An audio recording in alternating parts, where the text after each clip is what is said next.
Hello दोस्तों।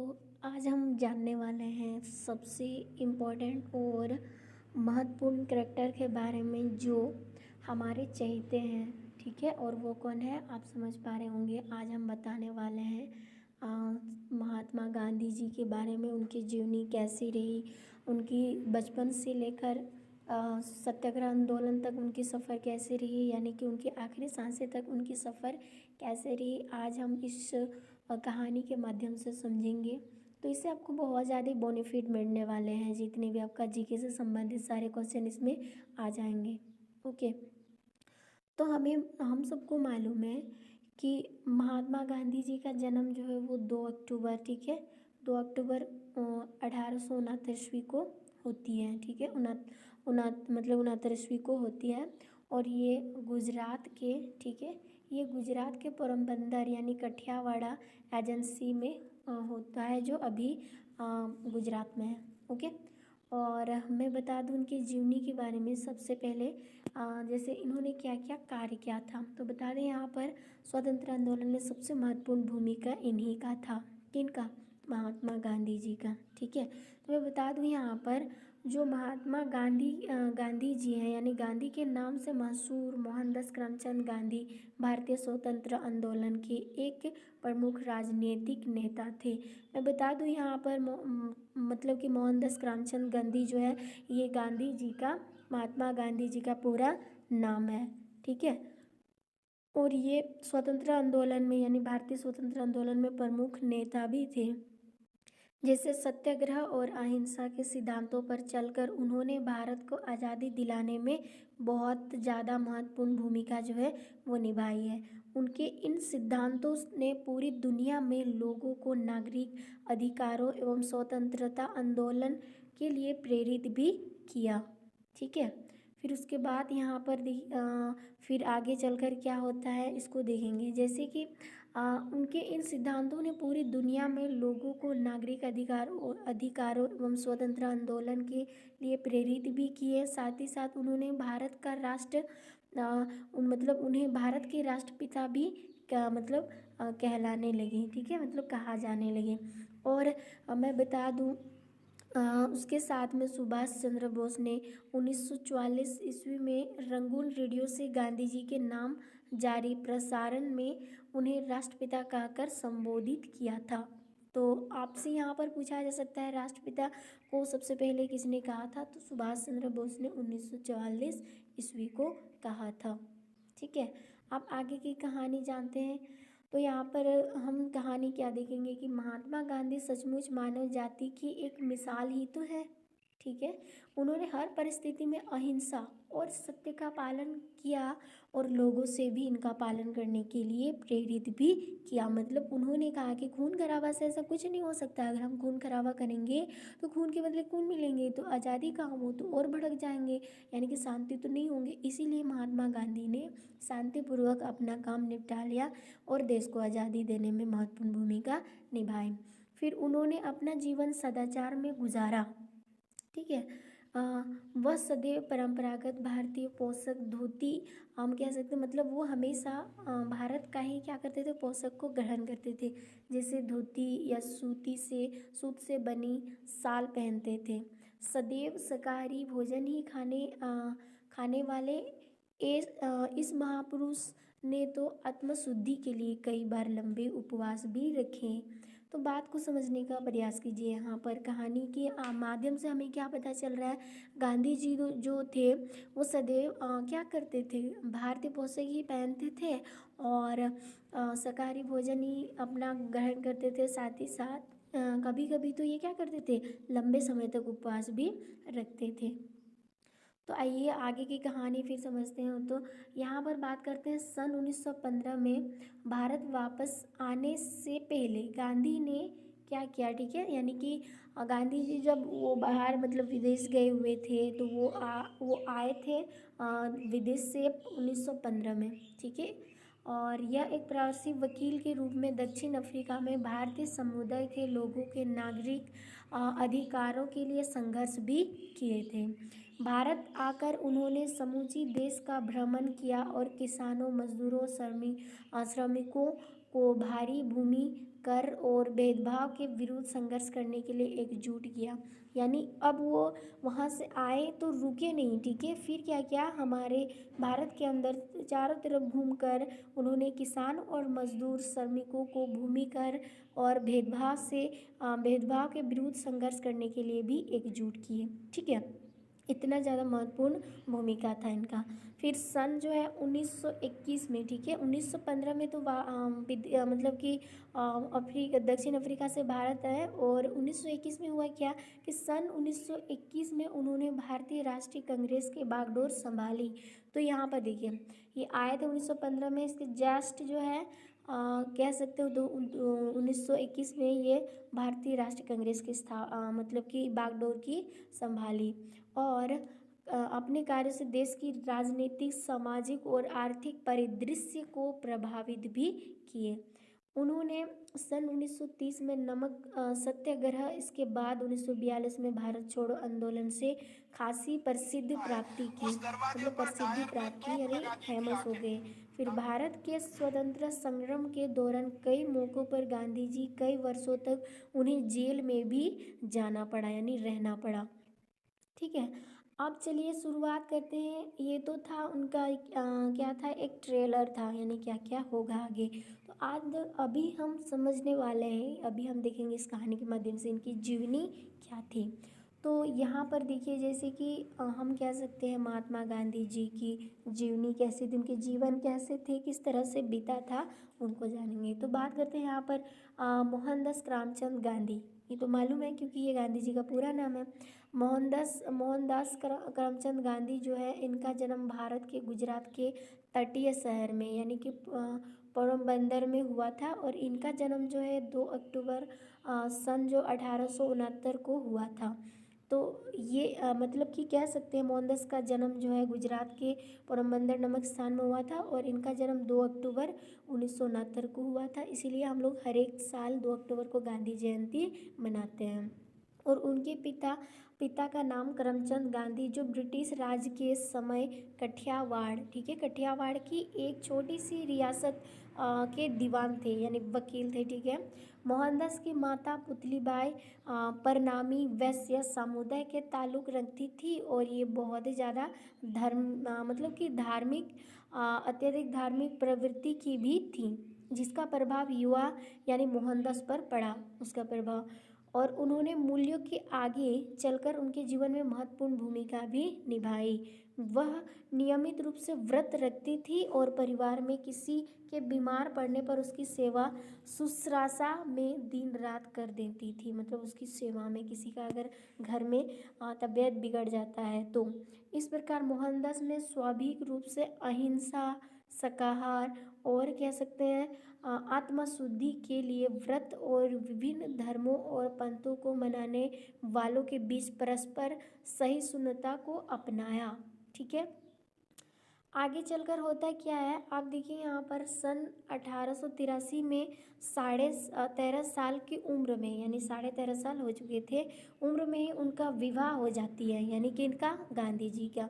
और किनसे हुआ होता है, तो वो है कस्तूरबा गांधी, जो उनसे आधा साल बड़े थे, यानी 14 साल की कस्तूरबा गांधी से करा दिया जाता है।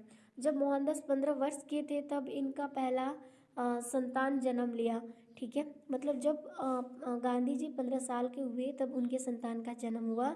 और यहाँ पर बोला है, लेकिन केवल कुछ ही दिन ही वो क्या रहे, जीवित रहे, ठीक है। जन्म होने के बाद कुछ दिन ही उनके बेटे जीवित रहे, फिर अपने चले गए ईश्वर के पास।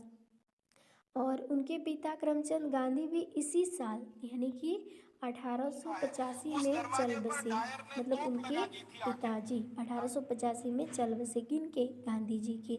बाद में मोहनदास और कस्तूरबा के 4 और संतान हुई, जिनका नाम है हीरालाल। नोट्स कर लीजिएगा, ये पूछता है हीरालाल गांधी, यानी कि हीरालाल गांधी जो है 1888 में, और इनका दूसरा बेटा मनीलाल गांधी जो 1892 में हुए, और इनके तीसरे बेटे हैं रामदास गांधी जो 1857 में, और सबसे आखिरी यानी कि देवदास गांधी जो 1900 ईस्वी में हुए। अब यहाँ पर बात करते हैं यानी इस कहानी से आगे हमें क्या सीखने को मिलता है। यहाँ पर देखिए उनकी मतलब 4 बेटे का नाम तो आपको समझ में आ गया, कौन कौन, हीरालाल गांधी, मनीलाल गांधी, रामदास गांधी और देवदास गांधी। ठीक है, अब बात करते हैं उनकी मिडिल स्कूल की शिक्षा पोरबंदर में ही हुई थी, और पोरबंदर की शिक्षा राजकोट में हुई थी। ठीक है, और शैक्षणिक स्तर पर मोहनदास एक औसत छात्र ही रहे, मतलब कि उतना भी अच्छा नहीं थे, लेकिन हाँ फिर भी अच्छे थे, यानी औसत मतलब समझते हैं एवरेज में रहे। ठीक है, फिर सन 1887 में उन्होंने मैट्रिक की परीक्षा अहमदाबाद से पास किए, यानी उत्तीर्ण किए। ठीक है, इसके बाद मोहनदास ने भावनगर के मतलब कह सकते हैं समलदास कॉलेज में दाखिला लिया, यानी एडमिशन कराया, पर खराब स्वास्थ्य और गृह वियोग के कारण अप्रसन्न ही रहे और कॉलेज छोड़कर पोरबंदर वापस चले गए, यानी घर का इतना ज़्यादा स्थिति खराब था, वो कॉलेज को छोड़कर निकल पड़े फिर अपने गांव।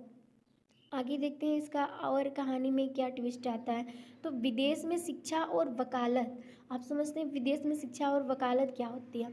तो जैसे मोहनदास अपने परिवार में सबसे ज़्यादा पढ़े लिखे थे, इसीलिए उन्होंने परिवार वाले ऐसा मानते थे कि वह अपने पिता और चाचा का उत्तराधिकार बन सकते थे, इतने तो पढ़े लिखे थे उनके घर से। फिर उनके एक पारिवारिक मित्र मावजी दवे ने ऐसी सलाह दी कि एक बार मोहनदास लंदन से बैरिस्टर बन जाएं तो उनको आसानी से दीवान की पदवी मिल जा सकती थी। अब उनके माता पुतलीबाई और परिवार के अन्य सदस्यों ने उनके विदेश जाने के विचार का विरोध भी किया, पर मोहनदास के आश्वासन पर राजी हो गए। लेकिन क्या होता है कि जब 1800 यानी वर्ष 1888 में मोहनदास यूनिवर्सिटी कॉलेज लंदन में कानून की पढ़ाई करने और बैरिस्टर बनने के लिए इंग्लैंड चले गए। ठीक है, अब आगे क्या मोड़ आता है, आगे आता है कि अपने माँ को दिए गए वचन के अनुसार ही उन्होंने लंदन में अपना वक्त गुजारा, जो अपने माँ को वचन दिए थे ऐसे ही। वहाँ उन्होंने शाकाहारी खाने से संबंधित बहुत कठिनाई और शुरुआती दिनों में कई बार भूखे भी रहना पड़ा था। धीरे धीरे उन्होंने शाकाहारी भोजन वाले रेस्टोरेंट के बारे में पता लगाया, क्योंकि वहाँ पर वैसे मांसाहारी लोग खाने वाले भी रहते थे, तो ऐसे में उनको एडजस्ट होने में थोड़ा दिक्कत होता था। कभी कभी तो वो भूखे भी मतलब रहते थे। तो लेकिन उनको धीरे धीरे पता चला कि शाकाहारी रेस्टोरेंट के बारे में। फिर इसके बाद उन्होंने वेजिटेरियन सोसाइटी की सदस्य भी ग्रहण कर ली, यानी इस सोसाइटी के कुछ सदस्य जो है ये थियोसॉफिकल सोसाइटी के सदस्य भी थे, और उन्होंने मोहनदास की गीता पढ़ने का सुझाव भी दिया। ठीक है, फिर आगे देखते हैं कि सन मतलब कि जून जो है 1891 में, ठीक है, जून 1891 में गांधी भारत लौट गए, जहाँ वहाँ जाकर उन्हें माँ की मौत के बारे में पता चला, मतलब उनकी मम्मी की डेथ हो चुकी थी। उन्होंने बम्बे में वकालत की शुरुआत की, पर उन्हें कोई खास सफलता नहीं मिली। इसके बाद वो राजकोट चले गए, जहाँ उन्होंने ज़रूरतमंदों के लिए मुकदमे की अर्जियाँ लिखने का कार्य भी शुरू किया, परंतु कुछ समय बाद उन्हें यह काम भी छोड़ना पड़ गया। आगे देखते हैं कि आखिरकार सन 1993 में एक भारतीय फर्म से नेटल यानी कि दक्षिण अफ्रीका में एक वर्ष के करार पर वकालत का कार्य स्वीकार ही कर लिया। अब आगे बात करते हैं, गांधी जी दक्षिण अफ्रीका में कब से कब तक, 1993 से 1914 तक रहे। फिर यहाँ पर बात करते हैं, गांधी 24 साल की उम्र में दक्षिण अफ्रीका पहुँचे। ठीक है, 24 साल ही उनके उम्र थे। वह प्रिटोरिया स्थित कुछ भारतीय व्यापारियों के न्यायिक सलाहकार के तौर पर वहाँ गए थे, और उन्होंने अपने जीवन के 21 साल दक्षिण अफ्रीका में बिताए, जहाँ उनके राजनीतिक विचार नेतृत्व कौशल का विकास भी हुआ। दक्षिण अफ्रीका में उनको गंभीर नस्ली भेदभाव का सामना भी करना पड़ा था दक्षिण अफ्रीका में। ओके, एक बार तो क्या बताएं, एक बार तो और ट्रेन में प्रथम श्रेणी में कोच की वैध टिकट के बाद तीसरी श्रेणी के डिब्बे में जाने से इनकार करने के बाद उन्हें ट्रेन से बाहर भी फेंक दिया गया था। आपको मालूम है उनको ट्रेन से बाहर भी फेंक दिया गया। ये सारी घटनाएं जो हैं, ठीक है, मतलब दिल को छू जाती है, ठीक है, होता है ना, होता है।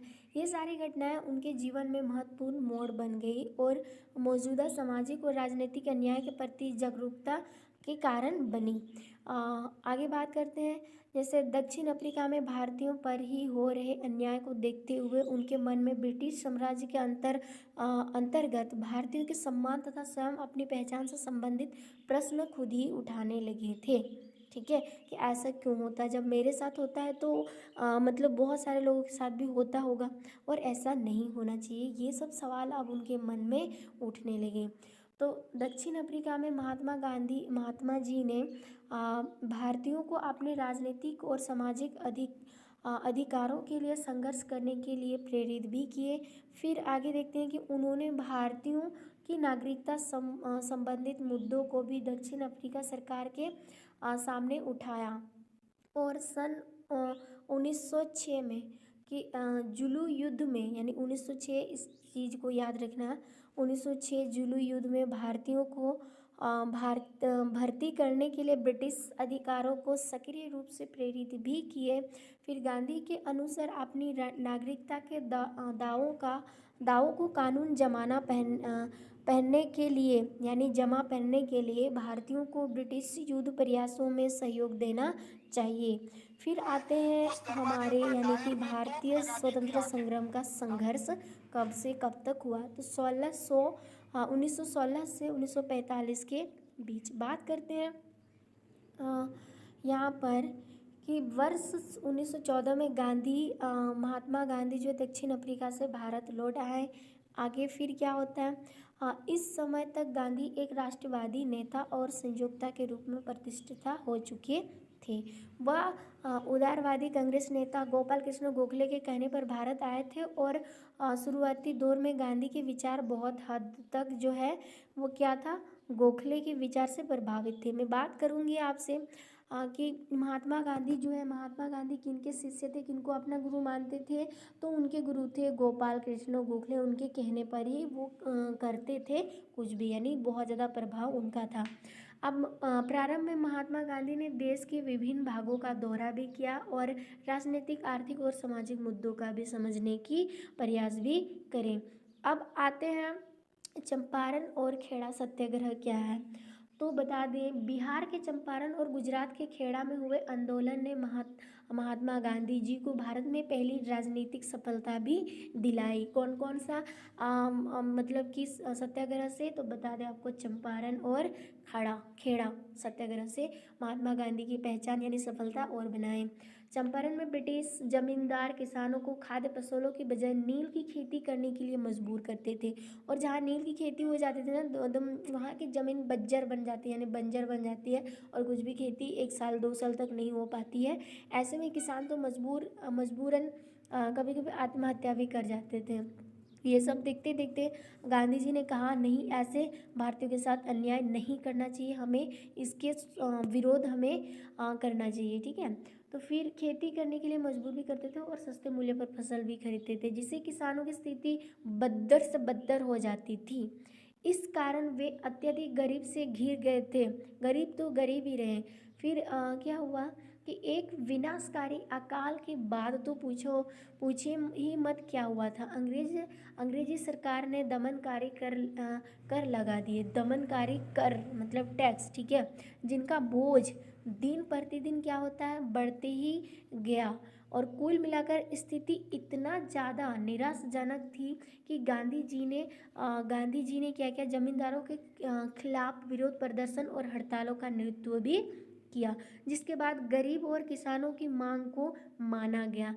यानी कि यहाँ पर किसानों को सफलता, मतलब किसानों को मदद करने में सबसे बड़ा हाथ गांधी जी का ही थे, ठीक है। अब आगे बात करते हैं, अब बात करेंगे यहाँ पर, जैसे सन 1918 में क्या हुआ, गुजरात स्थित खेड़ा बाढ़, ठीक है, और सूखे की चपेट में आ गया था, जिसके कारण किसान और गरीबों की स्थिति बदतर हो गई और लोग कर माफ़ी की मांग करने लगे, यानी खेड़ा में, ठीक है।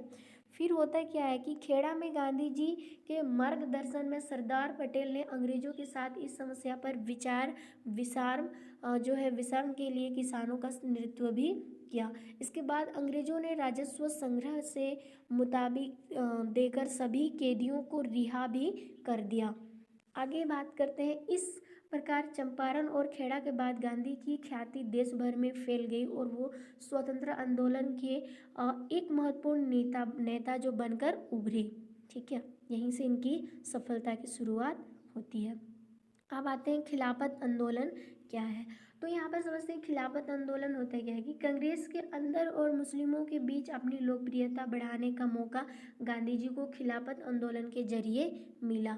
यानी खिलाफत आंदोलन के जरिए ही क्या मिला, कांग्रेस के अंदर मुस्लिमों के बीच और लोकप्रियता बढ़ाने का गांधी जी को खिलाफत का आंदोलन मिल ही गया। खिलाफत एक व्यापी आंदोलन था जिसके द्वारा मतलब कि खलीफा के गिरते प्रभुत्व का विरोध सारी दुनिया के मुसलमानों द्वारा किया जा रहा था और प्रथम विश्व युद्ध में पराजित होने के बाद ओटोमन साम्राज्य विखंडित कर दिया गया था, जिसके कारण मुसलमानों को अपना धर्म और धार्मिक स्थलों के सुरक्षा को लेकर चिंता बनी हुई थी। और भारत में खिलाफत का नेतृत्व ऑल इंडिया मुस्लिम कॉन्फ्रेंस द्वारा किया जा रहा था। धीरे धीरे गांधी इसके मुख्य प्रवक्ता बन गए और भारतीय मुसलमानों के साथ एकजुटता व्यक्त करने के लिए उन्होंने अंग्रेजों द्वारा किए गए सम्मान और मेडल वापस कर दिए। अब यहाँ पर ट्विस्ट आता है कि जितने उन्होंने अंग्रेजों द्वारा मेडल दिए थे और सम्मान दिए थे, सारी चीज़ें अब धीरे धीरे वापस करने लगे थे। इसके बाद गांधी ने सिर्फ कांग्रेस बल्कि देश की एक तरह से नेता बन गए, जिसका प्रभाव विभिन्न समुदाय के लोगों पर भी पड़ा था। अब आते हैं असहयोग आंदोलन की ओर। असहयोग आंदोलन में होता क्या है कि गांधी जी का मानना था कि भारत में अंग्रेजी हुकूमत भारतीयों के सहयोग से संभव हो पाई थी और अगर हम सब मिलकर अंग्रेजों के खिलाफ हर बात पर असहयोग करें तो आज़ादी संभव है। यानी हम उनके गुलामी नहीं करेंगे, हम खुद आज़ाद हो जाएंगे अगर उनकी बात को अस्वीकार करते हैं तो। फिर बात आता है गांधी जी की बढ़ती लोकप्रियता ने उन्होंने कांग्रेस का सबसे बड़ा नेता भी बना दिया था और अब इस स्थिति में थे कि अंग्रेजों के विरुद्ध असहयोग, अहिंसा तथा शांतिपूर्वक प्रतिकार जैसे अस्त्रों का प्रयोग कर सके। इसी बीच क्या हुआ कि मैं कह सकती यहाँ पर जैसे कहानी में जो बताया जा रहा है इसी बीच जलियांवाला नरसंहार ने देश को भारी आघात पहुँचाया। जलियांवाला बाग आपको याद है ना, हमको मुझे तो ये सब कहानी सुन के जलियांवाला बाग का रूह कब जाता है कहानी सुनते हैं तो। फिर भारी आघात पहुंचाया जिससे जनता में क्रोध और अहिंसा का ज्वाला भी भड़क उठे। वैसे आपको मालूम है जलियांवाला बाग कहाँ है? ये ये है हमारा पंजाब के अंदर, ठीक है, अमृतसर में है और ये 13 अप्रैल 1919 को हुआ था। इसमें जो मासूम लोगों को मार दिया गया था बेवजह। ओके, अब बात करते हैं यहाँ पर गांधी जी ने स्वदेशी नीति का आह्वान भी किया, जिसमें देसी वस्तुओं विशेषकर अंग्रेजी वस्तुओं का बहिष्कार भी करना था। उनका कहना था कि सभी भारतीय अंग्रेजों द्वारा बनाए वस्त्रों की अपेक्षा हमारे अपने लोगों द्वारा हाथ से बनाए गए खादी ही पहने, यानी उनका पहनवा यानी उनका पोशाक को विरोध किया जा रहा है अंग्रेजों का। और बताया जाता है कि यहाँ पर जो देश के अंदर बनाई जाती है हमें उन्हीं पोशाकों को ग्रहण करना है, उनका त्याग दो। फिर उन्होंने पुरुष और महिलाओं को प्रतिदिन सूत काटने के लिए कहा। इसके अलावा महात्मा गांधी ने ब्रिटेन की शिक्षित संस्थाओं और अदालत का बहिष्कार, सरकारी नौकरियों को छोड़ने तथा अंग्रेजों सरकार से मिलने तमगों और सम्मान को वापस लौटने का भी अनुरोध किया। अब यहाँ पर क्या होता है, असहयोग आंदोलन को अपार सफलता मिल गई थी, जिससे समाज के सभी वर्गों में जोश और भागीदारी बढ़ गई। लेकिन यहाँ पे क्या होता है, फरवरी 1922 में इसका अंत कहाँ पर होता है? चौरी चौरा कांड पर। होता क्या है कि 1922 में चौरी चौरा कांड पर मतलब वहाँ पर पुलिस जो थे और पुलिस थे और लोगों में भड़क ज़्यादा गुस्सा था, तो उन्होंने क्या किया था, पुलिस को उसी थाने पर बंद करके पेट्रोल डीजल से केरोसिन डालकर उसको क्या किया, जिंदा जला दिया गया। इसमें और हिंसक जो है ज़्यादा बढ़ जाती। तो इस हिंसक घटना के बाद गांधी जी ने असहयोग आंदोलन को वापस ले लिया। क्यों लिया? क्योंकि इनको डर था कि ये जो हंगामा हुआ है ये और भी ज़्यादा क्या हो सकता है, खतरनाक साबित हो सकता है। तो इसीलिए उन्होंने असहयोग आंदोलन फिर से वापस लिया। उन्हें गिरफ्तार कर राजद्रोह का मुकदमा चलाया गया, जिसमें 6 साल कैदी की सज़ा सुनाई गई। यानी इनके कारनामे के बाद फिर खराब स्वास्थ्य के चलते उन्हें फरवरी 1924 में सरकार ने रिहा कर दिया। यानी खराब स्थिति थी। अब बात करते हैं स्वराज और नमक सत्याग्रह क्या है। तो असहयोग आंदोलन के दौरान गिरफ्तारी के बाद गांधी जी ने फरवरी 1924 में रिहा तो हुए और सन 1928 तक सक्रिय राजनीति दूर ही रहे। इस दौरान वह स्वराज्य पार्टी और कांग्रेस के बीच मनमुटाव को कम करने में लगे और इसके अतिरिक्त अस्पृश्यता, शराब, अज्ञानता और गरीबी के खिलाफत लड़े थे। इसी समय अंग्रेजों ने सर जॉन कि इस समय अंग्रेज की सरकार जो है वो सर जॉन साइमन के नेतृत्व में भारत के लिए एक नया संवैधानिक सुधार आयोग बनाया, पर उसका एक भी सदस्य भारतीय नहीं था, जिसके कारण भारतीय राजनीतिक दलों ने इसका बहिष्कार भी किया। इसके बाद यानी कि दिसंबर 1928 के कलकत्ता अधिवेशन में, यानी दिसंबर 1928 के कलकत्ता अधिवेशन में गांधी जी ने अंग्रेजी हुकूमत को भारतीय साम्राज्य को सत्ता प्रदान करने के लिए कहा और ऐसा न करने पर देश की आज़ादी के लिए असहयोग आंदोलन का फिर से क्या करना पड़ा, सामना करने के लिए तैयार रहने के लिए भी कहा गया। अंग्रेजों द्वारा कोई जवाब नहीं मिलने पर 31 दिसंबर 1929 को लाहौर में भारत का झंडा फहराया गया। और कि आपको यहाँ पर इन पॉइंट को याद रखना है कि 31 दिसंबर 1929 को लाहौर में भारत का झंडा फहराया गया। और कह सकते हैं यहाँ पर कांग्रेस ने 26 जनवरी 1930 को दिन भारतीय स्वतंत्रता दिवस के रूप में मनाया। और इसके पश्चात गांधी जी ने सरकार द्वारा नमक पर कर लगाए जाने के विरोध में नमक सत्याग्रह चलाया। उन्होंने जिसके अंतर्गत उन्होंने 12 मार्च से 6 अप्रैल तक अहमदाबाद से दांडी यात्रा गुजरात तक कितना किलोमीटर आपको मालूम है ना, 388 किलोमीटर की यात्रा की। इस यात्रा का उद्देश्य था स्वयं नमक उत्पन्न करना था। इसका उद्देश्य यही था। इस यात्रा में हजारों की संख्या में भारतीयों ने भाग लिया और अंग्रेजी सरकार को विचलित करने में सफल रही। और बात करते हैं, इस दौरान सरकार ने 60,000 से अधिक लोगों को भी गिरफ्तार कर जेल में भेज दिया गया था, लेकिन इससे कोई फर्क नहीं पड़ा। इसके बाद लॉर्ड इरविन ने प्रतिनिधित्व वाली सरकार ने गांधी जी के साथ विचार विमर्श करने का निर्णय लिया, जिसके फलस्वरूप गांधी इरविन संधि पर मार्च 1931 में हस्ताक्षर हुए। यानी यहाँ पर आपको ये भी क्वेश्चन जो है याद रखना है कि गांधी इरविन संधि पर कब मार्च 1931 में हस्ताक्षर हुए। और गांधी इरविन संधि के तहत ब्रिटिश सरकार ने सभी राजनीतिक कैदियों को रिहा भी करने के लिए सहमति तो दे दी है। इस समझौता के परिणाम स्वरूप गांधी जी जो है कांग्रेस के एकमात्र प्रतिनिधि के रूप में लंदन में आयोजित गोलमेज सम्मेलन में भाग लिया। परंतु यह सम्मेलन कांग्रेस और दूसरे राष्ट्रवादियों के लिए घोर निराशाजनक रहा। इसके बाद गांधी फिर से गिरफ्तार कर लिए गए और सरकार ने राष्ट्रवादी आंदोलन को कुचलने की कोशिश की। आपको पता है कितने बार इनको जेल में जाना पड़ रहा है। ठीक है, अब बात करते हैं यहाँ पर कि 1934 में गांधी ने कांग्रेस की सदस्य से इस्तीफा भी दे दिए थे, यानी 1934 में। और उन्होंने राजनीतिक गतिविधियों के साथ स्थान पर अब रचनात्मक कार्यक्रमों के माध्यम से सबसे निचले स्तर से यानी राष्ट्र के निर्माण पर अपना ध्यान लगाया। और उन्होंने ग्रामीण भारत को शिक्षित करने और छुआछूत के खिलाफ आंदोलन जारी रखने और कताई बुनाई और अन्य कुटीर उद्योग का बढ़ावा देने और लोगों की आवश्यकताओं के अनुकूल शिक्षा प्रणाली का काम भी शुरू किया। अब बात करते हैं यहाँ पर आगे हरिजन आंदोलन। हरिजन आंदोलन क्या है?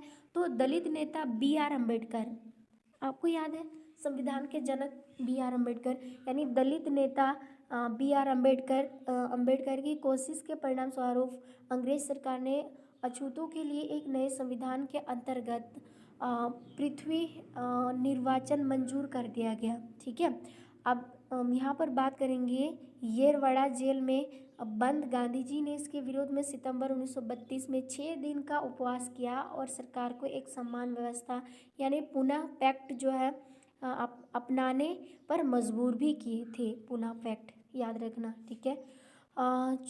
अछूतों के जीवन को सुधारने के लिए गांधी जी द्वारा चलाए गए अभियान की यह शुरुआत थी। 8 मार्च 1933 को गांधी जी ने आत्मा शुद्धि के लिए 21 दिन का उपवास भी किया और हरिजन आंदोलन को आगे बढ़ने के लिए 1 वर्षीय अभियान की शुरुआत की। अंबेडकर जैसे दलित नेता इस आंदोलन में प्रसन्न नहीं थे और गांधी जी द्वारा दलितों के लिए हरिजन शब्दों का उपयोग करने की निंदा की। अब बात करते हैं द्वितीय विश्व युद्ध के तरफ और भारत छोड़ो आंदोलन में क्या संबंध है।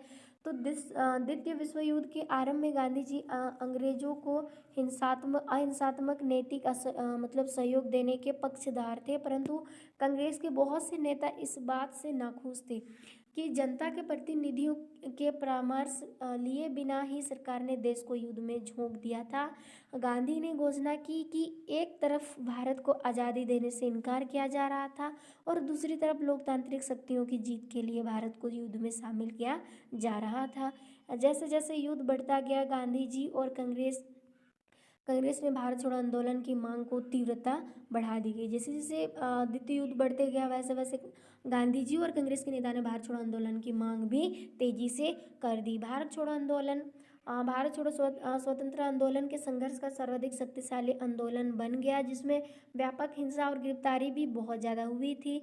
इस संघर्ष में हजारों की संख्या में स्वतंत्रता सेनानी या तो मारे गए या घायल हो गए और हजारों गिरफ्तारी भी कर लिए गए। गांधी जी ने यह स्पष्ट कर दिया था कि वह ब्रिटिश युद्ध प्रयासों को समर्थन तब तक नहीं देंगे जब तक भारत को तत्काल आज़ादी ना दी जाए, और उन्होंने यह भी कह दिया कि व्यक्तिगत हिंसा के बावजूद यह आंदोलन बंद नहीं होगा। उनका मानना था कि देश में व्याप्त अराजकता से भी खतरनाक है। गांधी जी ने सभी कांग्रेसियों और भारतीयों को अहिंसा के साथ करो या मरो या फिर कह सकते हैं डू और डाई के साथ अनुशासन बनाए रखने को कहा। तो आपसे ये भी पूछा जा सकता है करो या मरो की नारा किसने लगाया था, तो ये महात्मा गांधी ने लगाया था। अब बात करते हैं आगे। जैसे कि सबको अनुमान था कि अंग्रेजी सरकार ने गांधी जी और कांग्रेस कार्यकारिणी समिति के सभी सदस्यों को मुंबई में 9 अगस्त 1942 को गिरफ्तार कर लिया गया और गांधी जी को पुणे के आगा खां महल ले जाया गया, जहां उन्हें 2 साल तक बंदी बनाकर रखा भी गया था। इसी दौरान उनकी पत्नी कस्तूरबा गांधी का देहांत भी हो जाता है। फिर 22 फरवरी 1944 को हो गया और कुछ समय बाद गांधी जी भी मलेरिया से पीड़ित हो गए। उन्होंने क्या किया था कि अंग्रेज उन्हें इस हालत में जेल में नहीं छोड़ सकते थे, इसलिए जरूरी उपचार के लिए 6 मई 1944 को उन्हें रिहा कर दिया गया।